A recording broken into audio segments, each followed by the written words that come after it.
Salut tout le monde, je vous souhaite à tous et à toutes la bienvenue. Donc, comme j'avais écrit dans l'article d'hier, lorsque je dénonçais le mauvais journalisme à Djibouti, eh bien, pour revenir dessus, c'est simple, c'est que les correspondants djiboutiens avec les journalistes français, ils sont communautaires et leur parti pris communautaire est flagrant. Et les exemples sont nombreux. Par exemple, lorsqu'il s'agit de la Ligue des droits de l'homme à Djibouti, on a l'impression qu'elle ne parle que des problèmes carcéraux. Et les problèmes carcéraux étant souvent aussi exprimé dans un point de vue communautaire parce que c'est une communauté qui est particulièrement plus touchée par ces problèmes carcéraux pour les questions politiques. Donc c'est la communauté Afar et parce qu'elles ont beaucoup de revendications aussi, on va dire sociales. Eh bien, ce point-là, ce choix, on va dire éditorial, parce que c'est presque un choix éditorial de la Ligue des droits de l'homme de s'occuper des problèmes carcéraux, eh bien il va finir finalement en communautarisation de la question des droits de l'homme à Djibouti, alors que les droits de l'homme ne se limite pas aux problèmes carcéraux. Et ils sont beaucoup plus vastes que les problèmes carcéraux. Il y aurait pu y avoir des enquêtes sur la pauvreté et autres, que ce soit dans la ville, que ce soit dans les régions, ou bien sur les santé. Donc, il manque beaucoup d'autres enquêtes qui auraient pu, on va dire, enrichir la Ligue des droits de l'homme à Djibouti.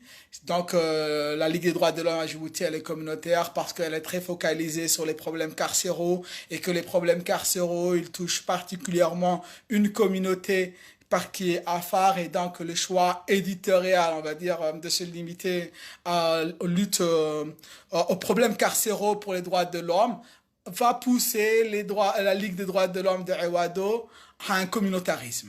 Donc ça c'est la première critique que je faisais à Awado et qu'il a oublié donc d'autres questions de type humanitaire, on va dire de type on va dire de pauvreté ou de faim, et etc., qui font aussi partie des droits de l'homme à Djibouti, et une meilleure visibilité sur les conditions, on va dire, sanitaires aussi. Donc, il y a plein d'autres enquêtes que Awado ne fait pas, ce qui pousse au fait que je l'ai critiqué de communautarisme. Il n'est pas le seul. Pour Kadhafi aussi, les enquêtes qu'il choisit et qu'il choisit de revendiquer et qu'il choisit d'exposer, elles sont toujours de cette manière-là communautaires. Elles tournent toujours autour des problèmes des fruits, aussi des questions affaires qui ont été rencontrées et de leur représentabilité, de leur représentation dans la politique djiboutienne. Surtout, n'oublions pas que le Fruit armé et le Fruit initialement était un mouvement, on va dire, communautaire, et donc Kadhafi qui est encore président du Fruit armé, eh bien, il continue à avoir une lutte, on va dire, communautaire. Donc là aussi, c'est clair et il n'y a pas d'autre, on n'a pas besoin de preuves supplémentaires. Pour ce qui concerne Daher Ahmed ou d'autres comme TX, maintenant, pour Daher Ahmed, eh bien, le problème qui lui est reproché, c'est, on va dire, d'avoir tardivement diversifié, on va dire, son parti politique, et même que malgré tout, et cette tentative de diversification de son parti politique, eh bien, l'ancienne étiquette on va dire, de parti politique monogène, et avec une seule composante clanique qui lui est resté longtemps collé dessus est un préjudice, sans oublier que les origines de ce parti dont il se revendique et qu'il a monopolisé la direction depuis 20 ans prouvent par là que il est communautaire puisqu'il a fait du parti MRD et PRD un monopole, et un monopole sur des bases claniques, et depuis 20 ans dont il est à la présidence. Ce n'est plus un parti politique, donc c'est un chef tribal. C'est que les chefs tribaux qui restent qui sont éternellement, qui représentent éternellement le même groupe, on va dire, le même groupe. Donc un groupe qui a toujours le même représentant, il faut se poser des questions. C'est pour ça que Daher Ahmed aussi, ben, il est critiqué facilement de communautariste et que ben, il n'y a pas d'autre, on n'a pas besoin de chercher plus loin, midi à 14 heures, pour justifier son communautarisme. Pour Abdurrahman TX, encore c'est pareil. Pour Abdurrahman TX, encore c'est pareil. Finalement, ben, finalement, finalement, donc je disais, j'ai été interrompu par des messages. Eh bien, ces partis politiques-là, que ce soit dans les choix de leurs enquêtes, ou que ce soit dans leur constitution et dans leur représentation et dans leur bureau et dans leur cabinet, ils restent communautaires. Et j'avais aussi parlé de Khadar que j'avais étiqueté d'islamiste parce que sa revendication principale c'est un islam politique à Djibouti. C'est donc encore du communautarisme. Et lui, ben, c'est complètement ben, son idéologie qui est communautaire et qui n'est pas inclusif et donc qui n'est pas, on va dire, qui ne représente pas, qui n'est pas séculaire, on va dire.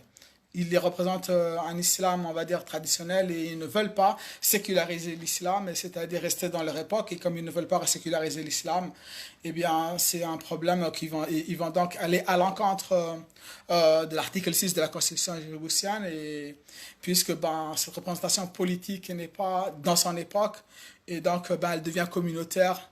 Et puis voilà, donc un petit exposé de pourquoi je les ai étiquetés de communautaires. C'est pas moi qui les ai étiquetés, c'est eux qui ont clairement affiché un parti pris identitaire. Et maintenant, ben, j'ai fait cet exposé en 5 minutes. J'ai fait l'exposé de leur communautarisme en 5 minutes. Pourtant, donc, les journalistes français qui ont davantage de moyens d'investigation que moi devaient en tenir compte. Donc, ils le savent déjà. Et le fait que ben, ils choisissent toujours ces mêmes communautaristes pour représenter Djibouti est un préjudice de la part des journalistes français. Donc ça, c'est pour la première partie de la démonstration que je viens de terminer et de comment ben,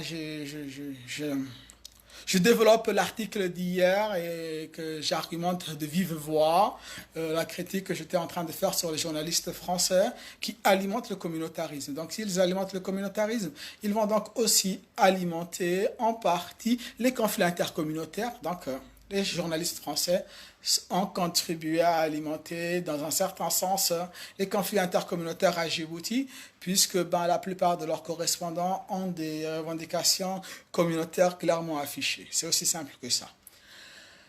Ben, pour sortir maintenant de cette impasse, eh bien, la bonne question qui devrait être posée, c'est il existe, on va dire, dans les activités djiboutiennes, plein d'autres enquêtes qui n'ont pas été faites, plein d'autres leaders qui n'ont pas été, on va dire, suffisamment, on va dire, représentés, qui n'ont pas été suffisamment, ben, à qui on n'a pas donné le droit de parole, à qui on n'a pas donné suffisamment le droit de parole, de leaders très anciens. Hein. Donc, je ne parle pas de quelques blogueurs ou quelques activistes sur les réseaux sociaux, non, je parle des gens qui sont sur, le terrain politique depuis une dizaine d'années, qui essayent de diversifier les critiques et de diversifier les points de vue de leurs enquêtes, parce que comment classifier, modéliser les différentes enquêtes qu'on peut faire et qui sont élémentaires, eh ben, c'est tout simplement en partant des besoins habituels qu'on distingue les besoins alimentaires, les besoins de survie, les besoins de protection, d'appartenance et autres d'estime de soi. Tous ces différents besoins-là, c'est autant d'enquêtes possibles qui devraient servir à collecter d'informations sur la situation de Djibouti. Et ainsi, par exemple, l'université est une institution. Et donc, elle a aussi besoin que c'est une institution qui est importante, qui contribue à renforcer, à combler le besoin d'appartenance professionnelle ou d'estime de soi et d'accomplissement. Eh bien, cette institution-là est tellement délabrée à Djibouti et qu'il n'y a personne pour débattre de ses besoins. Il y a des critiques sur l'institution policière. Ok. Il y a des critiques sur les institutions sociales et de santé. Ok. Il y a aussi des critiques récurrentes sur la primature et la présidence, qui est aussi une institution importante. Ok. mais il n'y a pas suffisamment de critiques sur l'institution universitaire, par exemple à Djibouti, qui est une institution donc, qui permet de bâtir, on va dire, toute la culture locale et de renforcer aussi ben, les capacités administratives en compétences. Eh bien, le délabrement de l'université de Djibouti n'est pas suffisamment, on va dire, débattu et exposé et on va dire, ben, les journalistes ne s'y intéressent pas. Ils ne parlent que de violences policières. Ok, mais bon, le délabrement universitaire est aussi grave que les violences policières. Donc les journalistes français, ils choisissent très mal leurs correspondants. Ils auraient- Moi, je parle maintenant. Je n'ai rien sous la main pour détailler les problèmes universitaires, mais j'en parle. Les journalistes français, ils auraient dû s'y pencher. Ils ont tellement plus de moyens que moi. Ils ont tellement infiniment plus de moyens que moi que les 5 minutes de ma vidéo live pour se poser les bonnes questions. Et puis, donc ça, c'est par exemple un exemple pour les institutions universitaires. Et ce n'est pas les seuls, hein, donc d'institutions qui sont oubliées par les débats et les enquêtes des journalistes, que ce soit des correspondants djiboutiens, que ce soit les journalistes francophones. Et qu'est-ce que je peux prendre aussi? Ah oui, c'est pour ça, donc les artistes aussi. Les artistes aussi sont extrêmement délabrés à Djibouti. Et la culture, donc la culture artistique, donc la culture universitaire et des sciences. Donc l'université, c'est culture scientifique, donc sciences humaines, sciences sociales, et puis sciences exactes. Et puis il y a aussi l'autre culture artistique et artisanale qui manque, qui est vraiment extrêmement délabrée. Or, ces deux aspects culturels renforcent, on va dire, le sentiment d'appartenance nationale et enfin, contribuent au rapprochement des différentes communautés. Eh bien, vous voyez finalement que dans mon exposé, je pense l'avoir terminé.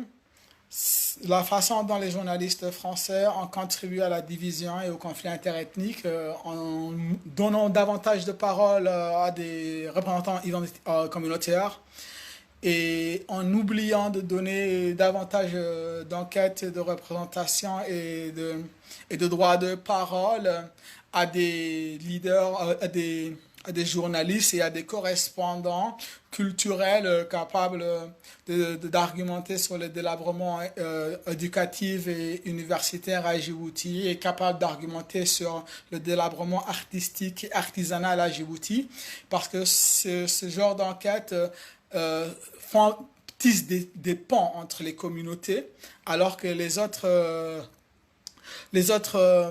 plateaux de France 24 et autres de Radio France, de Reporters sans frontières, contribuent à la division.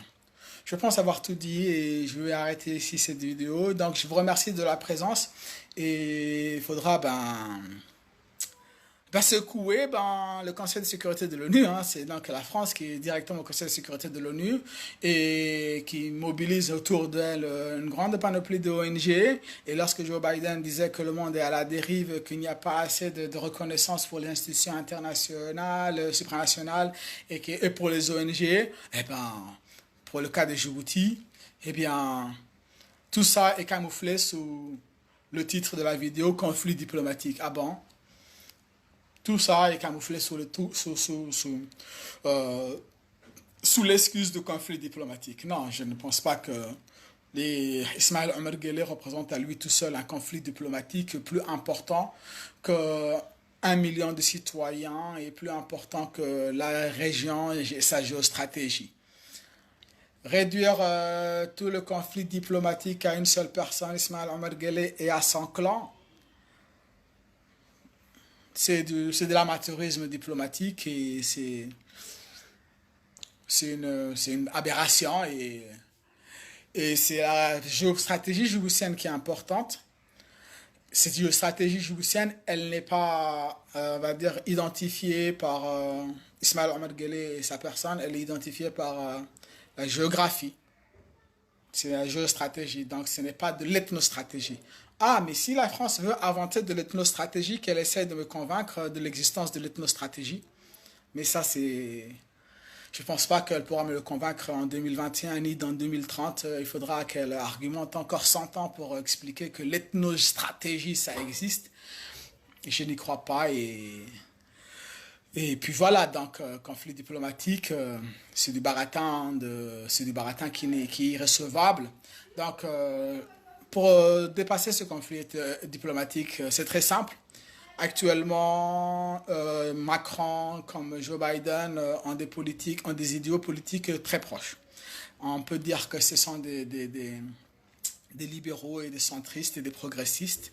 Et à ce moment, ben, ça fait en plus avec leur ami anglais, ça leur fait trois voix très importantes au Conseil de sécurité pour remettre les pendules à l'heure à Ismaël Omar Guelleh, qui a pu profiter du laxisme de la droite française. Il y a eu une piste sarkozystes et chiracistes avant, ou qui a pu profiter du laxisme républicain américain de Donald Trump et autres, comment dire, comment il s'appelait, Bush. Bon voilà, donc conflit diplomatique, je ne crois pas, et ce joker français d'excuses est une excuse trop bidon, trop facile, et puis surtout ben, qu'en 2021, elle n'a plus sa place avec Macron et Biden qui ont des propos, des positions, on va dire, idéologiques qui sont très proches et donc qui sont capables de parler d'une même voix et donc qui sont capables d'éviter l'incident diplomatique parce qu'ils auront réussi à fédérer autour d'eux beaucoup d'avis favorables. Enfin, donc le mot que j'avais glissé, conflit diplomatique, c'est plutôt de voir conflit diplomatique vis-à-vis de la géostratégie. Donc c'est la géostratégie qui est importante. Et là, ben, le délabrement de la situation de Djibouti-Ville est un problème géostratégique et qu'il faut arrêter de l'ethnostratégie. L'ethnostratégie, je n'ai pas vu un seul livre qui en parle. Ça n'existe pas. L'ethnostratégie, ça n'existe pas, ça ne devrait pas exister.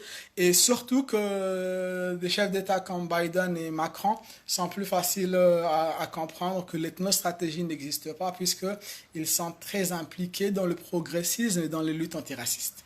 Contrairement aux conservateurs de Trump qui auraient bien voulu inventer une ethnostratégie ou de sarkozystes et puis voilà, donc c'est le conflit de civilisations. Le livre, In Think Tank, il aurait dû l'appeler ethnostratégie plutôt que choc des civilisations. Parce que ben, c'est ce qu'il sous-entendait et qu'il ne réussissait pas à, à assumer. Donc ce sera tout pour la vidéo et je vous remercie de la présence. N'oubliez pas de la liker, de la partager et de la diffuser aux activistes djiboutiens, aux leaders d'opinion, aux leaders de politique et de leur inciter à se remettre en cause et aussi ben, essayer d'inviter davantage de syndicalistes, davantage d'artistes, davantage de professeurs d'université à donner des enquêtes sur la situation de délabrement de toutes ces autres institutions nationales qui sont tout aussi importantes et qui sont surtout qui sont les plus importantes pour valoriser les liens intercommunautaires. Et voilà, donc on parle par exemple de manque d'avocats indépendants à Djibouti. C'est l'université djiboutienne qui devait inciter à ce genre de formation. Et par exemple, on parle de journalisme indépendant, du manque de journalisme indépendant à Djibouti. C'est encore l'université qui devrait inspirer ce genre d'activité. Et de l'autre côté, ben, lorsqu'on a des problèmes artisanaux, d'artistes qui ne réussissent pas à profiter de leur création artistique et qui ont des difficultés sociales, eh bien là, c'est le ministère de la Culture et de la Communication qui est délabré et qui devrait être pointé et qui représente encore, on va dire, sans oublier les institutions, on va dire, pour culturelles pour renforcer les langues locales. Donc ça fait beaucoup de travail hein, dans la culture, que ce soit la culture scientifique, sciences humaines, ou que ce soit la culture artistique et artisanale et d'autres métiers qui ne sont pas suffisamment représentés et qui ne sont pas suffisamment enquêtés et documentés et visibles dans les journaux français. De temps en temps, on a une émission comme Dabali, une fois tous les 5 ans, quoi. Ah, c'est pas suffisant. Donc, parler d'archéologie, c'est bien, mais on aurait voulu parler de Djibouti-Ville. Ok? Donc, essayons de faire de la culture, particulièrement la culture de Djibouti-Ville. La culture afar, je l'adore. La culture somali, je l'adore. Mais politiquement, la plus urgente en ce moment, c'est la culture de Djibouti-Ville, donc la culture de son époque de 2021. Allez, sur ce, je commence à m'éterniser. Je vous remercie de la présence et on se retrouvera très bientôt pour d'autres analyses, décryptages et critiques concernant la situation de Djibouti. Allez, au revoir.